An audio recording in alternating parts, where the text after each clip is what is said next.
من لا نبي بعده أما بعد.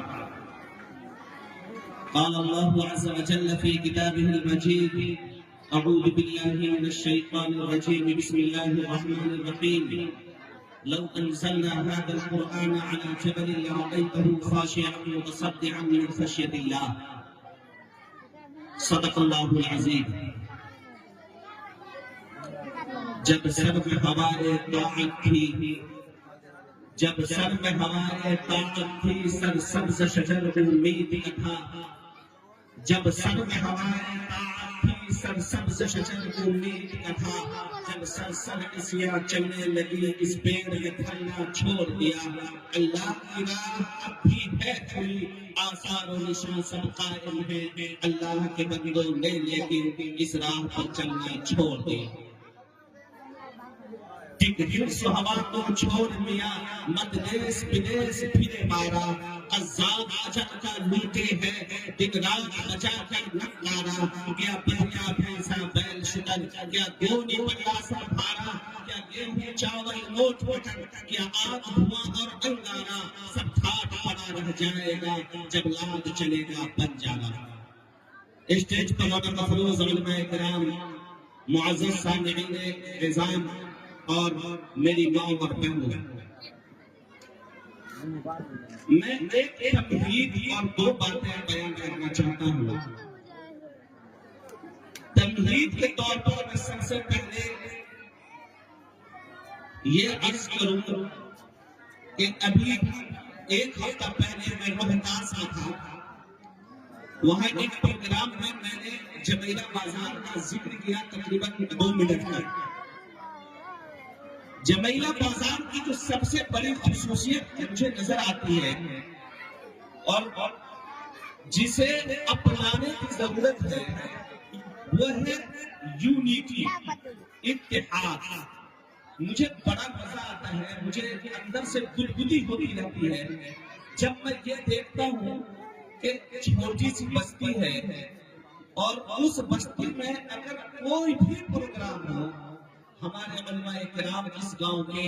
ائمہ اعظام اپنی اپنی جگہ سے اپنے گاؤں آتے ہیں، اسٹیج شیئر کرتے ہیں، مدد کرتے ہیں، تعاون کرتے ہیں.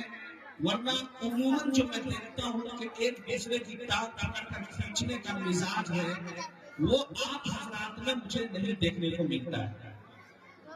جب میں اس علاقے کے سب سے پرانے مفتی حضرت مولانا عبدالقیوم صاحب رحمۃ اللہ برکاتہ کو دیکھتا ہوں تو میں اپنی ذات کی حد تک ان سے تواضع، انکساری اور جو چھوٹوں کو بڑا بنانے کا ہنر ہے یہ سیکھنے کو ملتا ہے. میں اس سے زیادہ آپ کو میں کیا کہوں کہ ایک ہی تو دل ہے، جتنی بار آپ جیتیں گے. آپ تمام حضرات مبارکباد کے مستحق ہیں. اللہ سے دعا ہے کہ اللہ آپ حضرات پر اسی طرح مہربانی فرماتا رہے اور آپ کو نظر بد سے بچائے. پہلی بات جو مجھے عرض کرنی ہے اس تمہید کے بعد، وہ یہ کہ آپ اس بات کو نوٹ کر لیجئے کہ جس طرح نماز پڑھنا فرض ہے، روزہ رکھنا فرض ہے. اگر کوئی نماز نہیں پڑھتا ہے گنہگار ہوتا ہے، روزہ نہیں رکھتا ہے گنہگار ہوتا ہے. ایسے ہی اپنے بچوں کی دینی تعلیم و تربیت کا انتظام کرنا فرض ہے. اگر کوئی ماں باپ اپنے بچوں کی دینی تعلیم و تربیت کا انتظام نہیں کرتا ہے تو وہ ایسے ہی گنہگار ہوتا ہے جیسے نماز چھوڑنے والا گنہگار ہوتا ہے، روزہ نہ رکھنے والا گنہگار ہوتا ہے. بڑا بدقسمت ہے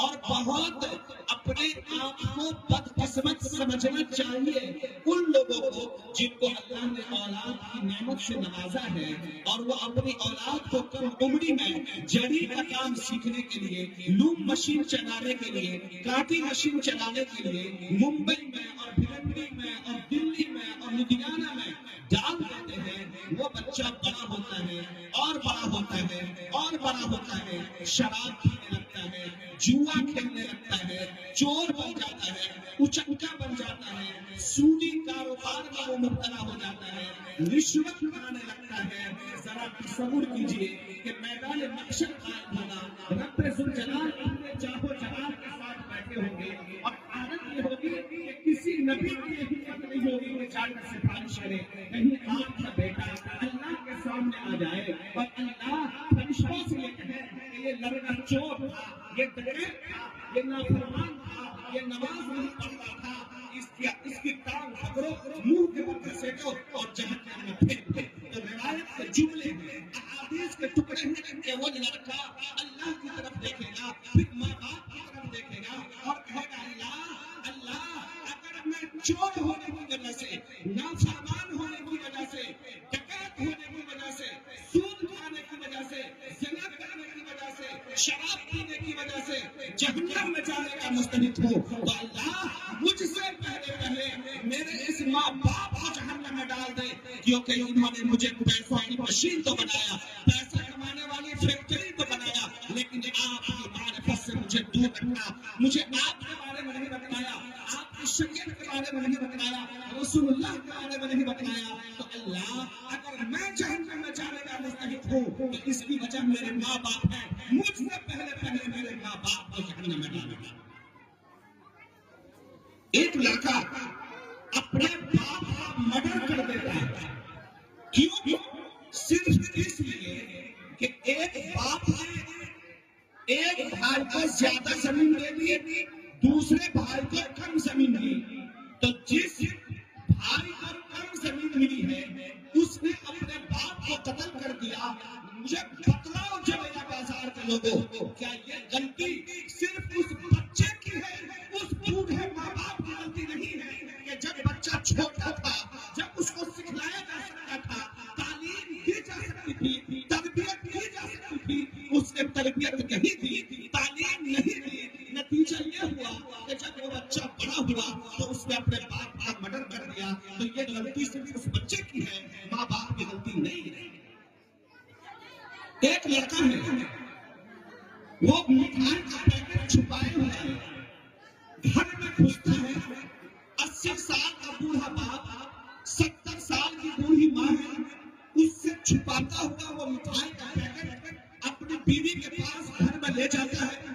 مٹھائی نکالتا ہے, بیوی کے منہ میں نوالا ڈالتا ہے, اور 80 سال کا بوڑھا باپ اور 70 سال کی بوڑھی ماں باہر بیٹھی ہوئی ہے, اور بیٹے کو یہ توفیق نہیں ہوتی کہ ماں باپ سے پوچھ لے کہ ابو یا امی آپ مٹھائی کھائیں گے یا نہیں. تو کیا یہ غلطی صرف اس بچے کی ہے, اس ماں باپ کی غلطی نہیں ہے کہ جب بچہ چھوٹا تھا, جب اس کو پڑھایا جا سکتا تھا, سکھلایا جا سکتا تھا, تعلیم دی جا سکتی تھی, اس عمر میں اس کو پیسے کی مشین بنایا, اس عمر میں اس کو ممبئی بھیجا, دلی بھیجا, بھیونڈی بھیجا, جڑی کا کام سکھلایا تاکہ 10,000 12,000 روپیہ بھیجے اور میں یہاں پر عیش کروں. وہ بچے اپنی تعلیم سیکھنے کے زمانے میں جب کچھ نہیں سیکھا اور آج وہ کرمنل بن گیا ہے, آج وہ مجرم بن گیا ہے, آج وہ ماں باپ کا نافرمان بن گیا ہے, تو کیا یہ غلطی صرف اس بچے کی ہے, اس بوڑھے ماں باپ کی غلطی نہیں ہے کہ اس نے اس کی تربیت نہیں کی. آج ایک بیٹا اپنی بیوی پر ہاتھ اٹھاتا ہے, مارتا ہے, بیوی رو رہی ہے, چیختی ہے, چلاتی ہے, اس کے گھر والے کمزور ہیں, لڑکی کا میکا کمزور ہے, اس کی مدد کو کوئی آ نہیں رہا ہے, اس کا سسر حاجی صاحب ہے, 5 وقت کا نمازی ہے, تبلیغی جماعت میں بھی جاتا ہے, عالم بھی ہے, لیکن اس کی ہمت نہیں ہے کہ بیٹا کا کٹا پکڑے اور ہاتھ پکڑے اور کہے کہ تمہارے گھر میں کلیانے ایک مہمان بھیجا ہے, اللہ کی ایک نعمت تمہارے گھر میں آئی ہے, تمہیں حق نہیں ہے کہ تم اس پر ظلم کرو. اگر یہ ہمت اس باپ کو نہیں ہے تو کیوں؟ اس لیے کہ بچہ جب سیکھنے کی عمر میں تھا تو باپ نے اس کو سکھایا نہیں, بچہ جب تعلیم حاصل کرنے کی عمر میں تھا تو باپ نے اس کو تعلیم نہیں سکھائی, بچہ جب تربیت کے مرحلے میں تھا تو باپ نے تربیت نہیں دی. آج آپ کے مولانا اعجاز صاحب اس مکتب باب الریان کے اسٹیج سے آپ کے بچے کو ویسی ہی تربیت دے رہے ہیں جس تربیت کے ہم اور آپ متقاضی ہیں. انشاءاللہ مکتب باب الریان کا ایک ایک لڑکا جب وہ بڑا ہوگا, 20 سال کی عمر کو پہنچے گا, 25 سال کی عمر کو پہنچے گا, تو اللہ کی ذات پر بھروسہ ہے کہ وہ لڑکا جب بڑا ہوگا تو معاشرے کو ایک اہم تشکیل دین کا سبب بنے گا، ایک معاشرہ تشکیل کا سبب بنے گا، وہ بچہ جب بڑا ہوگا وہ چور نہیں بنے گا، ڈکیت نہیں بنے گا، وہ معاشرے میں سود کو رواج دینے والا نہیں بنے گا، رشوت کھانے والا نہیں بنے گا، زنا کو فروغ دینے والا نہیں بنے گا۔ انشاءاللہ باب الریان کا ایک ایک بچہ کہے گا کہ میں ابو بکر، عمر فاروق اور عثمان غنی اور علی بن ابی طالب کی اولاد ہوں، اس کا خون ہمارے دل میں دوڑ رہا ہے اور ہمارے سامنے مشن ہے، ہمارے سامنے ہدف ہے اس دین کو پہنچانے کا، جس دین کو پہنچانے کے لیے نبی کائنات نے اپنے دانت توڑائے تھے، جس دین کو پہنچانے کے لیے نبی کائنات نے اپنی دو بیٹیوں کو طلاق دلائی تھی، جس دین کو تک پہنچانے کے لیے اپنے خون جیسے بدن سے لہو کے قطرے گرائے تھے، اس نبی کے دین کو ہم پہنچائیں گے۔ ہمیں امید ہے کہ جمیلہ بازار کی اس دھرتی پر جب تک مکتب باب الریان قائم رہے گا، انشاءاللہ اس کا ایک طالب علم، اس کا ایک بچہ معاشرے کے لیے ایک اہم قائد ثابت ہوگا، اپنے وقت کا ابو حنیفہ ہوگا، اپنے وقت کا امام شافعی ہوگا، اپنے وقت کا احمد بن حنبل ہوگا، اپنے وقت کا امام مالک بنے گا، حسین احمد مدنی بنے گا، محمود الحسن دیوبندی بنے گا۔ انشاءاللہ اگر یہ مکتب کا وجود رہے گا، ہمارا بھی وجود رہے گا، یہ مکتب باقی رہے گا، ہماری لڑکیاں اپنے سروں پر آنچل رکھیں گی، سر پر حجاب رکھیں گی، پورے پردے کے ساتھ رہے گی، جس طرح ہماری بیٹیاں آج اسٹیج پر آ رہی تھی۔ فاطمہ الزہرا کا نقشہ ہمارے سامنے آ رہا تھا، ہم بیٹھ کر یہ سوچ رہے تھے کہ نبی کائنات کی بیٹیاں زینب، کلثوم اور رقیہ اسی طرح اپنے بدن کو ڈھانپتی ہوں گی، اسی طرح اپنے بدن کو ڈھانپ کر لوگوں کے سامنے دعوت و تبلیغ کا کام انجام دیں گی۔ انشاءاللہ یہ پہلا پیغام میرا آپ حضرات کے لیے یہ کہ اپنے بچوں کو دینی تعلیم سے آراستہ کریں۔ دوسرا پیغام میری ماں اور بہنیں بیٹھی ہوئی ہیں، میں کہنا نہیں چاہتا ہوں ماں بہنوں کے سامنے، لیکن اگر نہ کہوں تو کب کہوں، اگر نہ کہا جائے تو کب کہا جائے۔ یہ بات آپ اپنے دل میں بیٹھا لیجیے اور یقین کر لیجیے کہ جس ملک میں ہم رہ رہے ہیں یہ ملک انتہائی نازک صورتحال سے گزر رہا ہے۔ ہماری آنے والی نسلیں ایمان پر باقی رہیں گی یا نہیں ہم یقین کے ساتھ نہیں کہہ سکتے۔ پورے منظم سازش کے تحت، پورے منظم سازش کے تحت یہ کوشش کی جا رہی ہے کہ ہماری مسلم لڑکیاں غیر مسلم لڑکوں کے ساتھ شادی کی۔ اس کے لیے غیر مسلم لڑکوں کو فنڈ فراہم کیا جا رہا ہے، پیسے دیے جا رہے ہیں، وہ مسلم لڑکیوں کو اپنی محبت کے جال میں پھنسا رہا ہے، اس کو ہوٹل اور پارک کو گھمانے کا جھانسا دیتا ہے، محبت اور پیار کے جال میں پھنسا کر اس سے شادی کرتا ہے، اور جب جسمانی بھوک اس کی ختم ہو جاتی ہے تو پھر اس کو قتل کر دیا جا رہا ہے، پھر اس کی لاش ٹرین کی پٹری پر ملتی ہے اور کبھی کسی اور جگہ ملتی ہے، اور پولیس اس کو خودکشی کا کیس ثابت کر کے فائل بند کر دیا کرتی ہے۔ ہندوستان کا ایک بڑا اخبار ہے the Times of India, the Times of India کی رپورٹ کے مطابق پچھلے 3 سال میں تقریباً 40,000 مسلم لڑکیوں نے غیر مسلم لڑکوں سے شادیاں کی۔ 40,000 مسلم لڑکیوں نے غیر مسلم لڑکوں سے شادیاں کی ہیں۔ اے قوم مسلم کے نور نوجوانوں، ذرا کیا آپ کے دل کی دھڑکن تیز نہیں ہوتی؟ کیا آپ کا دل نہیں کانپتا کہ ایک لڑکی جو مسلمان گھر میں پیدا ہوئی تھی، باپ نے اس کا نام عائشہ رکھا تھا، باپ نے اس کا نام فاطمہ رکھا تھا، بڑی محبت سے اس کو پالا تھا، گود میں کھلایا تھا، ماں نے جھولا جھلایا تھا، پاپا کی پری کہلائی تھی، محبت کی دیوی کہلائی تھی۔ جب وہ بڑی ہوئی تو کسی نے اس کو جنت کی کلی کہا، کسی نے معصوم پھول کہا، وہ لڑکی بڑی بڑی اور بڑی ہوئی۔ باپ نے سوچا کہ یہ زینب بنے گی، رقیہ بنے گی، باپ نے سوچا کہ یہ عائشہ اور فاطمہ کے نقش قدم پر چلے گی، لیکن آج اگر وہ کسی ٹیکا لگائے ہوئے لڑکے کے ساتھ بھاگ رہی ہے اور اس کی ویڈیو سوشل میڈیا پر وائرل ہوتی ہے اور پورا مسلم سماج شرم سے اپنے سر کو جھکائے ہوا ہے، اور آپ کی اور ہماری ہمت نہیں ہے کہ اس فیس بک کے کامنٹس جا کر ہم پڑھیں، کیونکہ اس کامنٹ سے ہم کو چڑھایا جا رہا ہے کہ دیکھو تمہاری بہنوں کو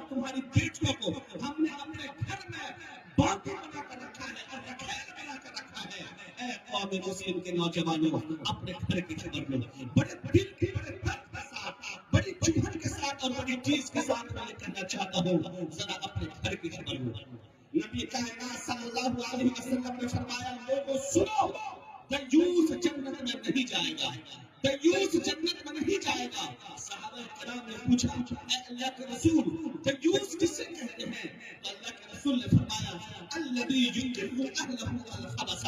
دیوس وہ ہے جو اپنی بیوی کو اپنی حالت پر چھوڑ دے، بیٹی کو اپنی حالت پر چھوڑ دے، گھر کی عورتوں کو اپنی حالت پر چھوڑ دے، اس کی خبر بھی نہ کرے کہ اگر میری بیٹی رات میں بستر پر جاتی ہے تو جانے کے بعد لیٹتی ہے یا سوتی ہے، اگر وہ بات کرتی ہے تو کس سے بات کرتی ہے، اگر لڑکا ہے تو کون ہے، لڑکی ہے تو اس کا کریکٹر کیسا ہے، یہ فکر اس کے باپ آئی ہے، اس کے بھائی آئی ہے، تو ہمیں کہنا پڑتا ہے کہ نبی کائنات نے فرمایا کہ وہ دیوس ہے اور دیوس کو جنت کی خوشبو بھی نہیں۔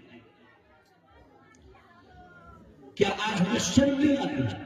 کہ ہماری 16 سال کی بچی ہے، 17 سال کی بچی ہے، جس کے دودھ کے دانت نہیں پیتے ہیں، جس کی شادی نہیں ہوئی ہے، وہ ہاتھ میں موبائل نہیں ہوئی ہے اور سر کا آنچل، سر کا دوپٹہ کمر میں بندھا ہوا ہے اور گاؤں کے ایک کنارے سے لے کر دوسرے کنارے تک بات کرتے ہوئے چلی جاتی ہے، اور اس کے باپ کو یہ ہمت نہیں ہے کہ پوچھے کہ تمہاری تو شادی بھی نہیں ہے، تم کس سے بات کر رہی ہو، اس کے بھائی کو یہ فکر نہیں ہے کہ تمہارے ہاتھ میں یہ موبائل کیوں ہے، اگر تم ٹیوشن لے رہی ہو، اگر تم پڑھ رہی ہو، تمہارے ٹیوشن کا وقت کون سا ہے، تمہارے پڑھنے کا وقت کون سا ہے، آپ اس کا واٹس ایپ چیٹ اگر آپ نہیں دیکھ رہے، اگر آپ اس کے نمبر کو نہیں ڈھال رہے ہیں، کال ڈیٹیلز آپ چیک نہیں کر رہے ہیں کہ یہ ایک گھنٹہ تک کس سے تم نے بات کر رکھی ہے، یہ لڑکا کون ہے، اگر لڑکی ہے تو یہ لڑکی سے تمہارا کیا تعلق ہے، یہ فکر ہمیں نہیں ہے، یہ فکر آپ کی نہیں ہے، تو میں نہیں کہہ رہا، آپ نہیں کہہ رہے، بلکہ ہم سب کے نبی فخر موجودہ احمد مجتبی محمد مصطفیٰ سرور کونین صلی اللہ علیہ وسلم کا ارشاد ہے کہ وہ دیوس ہے اور وہ جنت کی خوشبو بھی نہیں پائی۔ ایک لڑکی ہے جو یہ سوچتی ہے کہ میں ایک مسلمان گھر میں پیدا ہوئی ہوں، وہ یہ سوچ رہی ہے کہ ہم مسلمان گھر میں پیدا ہوئے ہیں، اسلام پر ہم زندہ رہیں گے، ایمان پر ہماری موت آئے گی،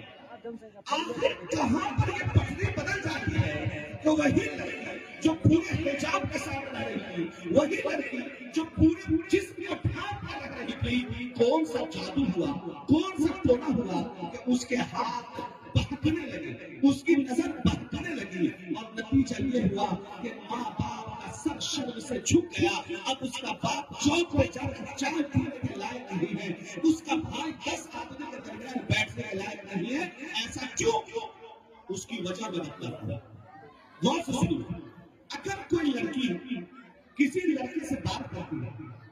تو میں تھوڑی دیر کے لیے فرض کر سکتا ہوں کہ اس گھر کے مردوں کو معلوم نہیں ہے، ہو سکتا ہے باپ کو معلوم نہ ہو سکتا ہے بھائی کو معلوم نہ ہو سکتا ہے اس گھر کے مرد کو معلوم نہ ہو، لیکن یہ بات میں کسی بھی صورت میں تسلیم کرنے کو تیار نہیں ہوں کہ اس گھر کی عورتوں کو معلوم نہ ہو، اس کی ماں کو معلوم نہ ہو، اس کی بھابھی کو معلوم نہ ہو، اس کی ماں کو معلوم نہ ہو، عورتوں کو یہ بات معلوم رہتی ہے، اور عورتیں اس کے ماں کو بتلاتی ہے کہ تمہاری بیٹی فلاں سے بات کرتی ہے، بھابھی بتلاتی ہے، مامی بتلاتی ہے کہ تمہاری بیٹی فلاں سے بات کرتی ہے، لیکن نہیں، تم ہماری بیٹی پر الزام لگاتی ہو، میری بیٹی ایسی نہیں ہے، بخاری اور مسلم کی راویہ ہے، میری بیٹی بہت ہی نیک سیرت ہے، میری بیٹی بہت ہی نیک دیانت ہے، نتیجہ یہ ہوا کہ وہ لڑکی جب اپنا آخری قدم رکھ دیتی ہے جہنم کے کنارے، تب ماں کی آنکھ کھلتی ہے اور باپ کی آنکھ کھلتی ہے، اور تب اسے احساس ہوتا ہے کہ کہنے والے نے صحیح کہا تھا، اے کاش میں وقت پر دھیان دیا ہوتا، اے کاش میں وقت پر دھیان دیا ہوتا، اس وقت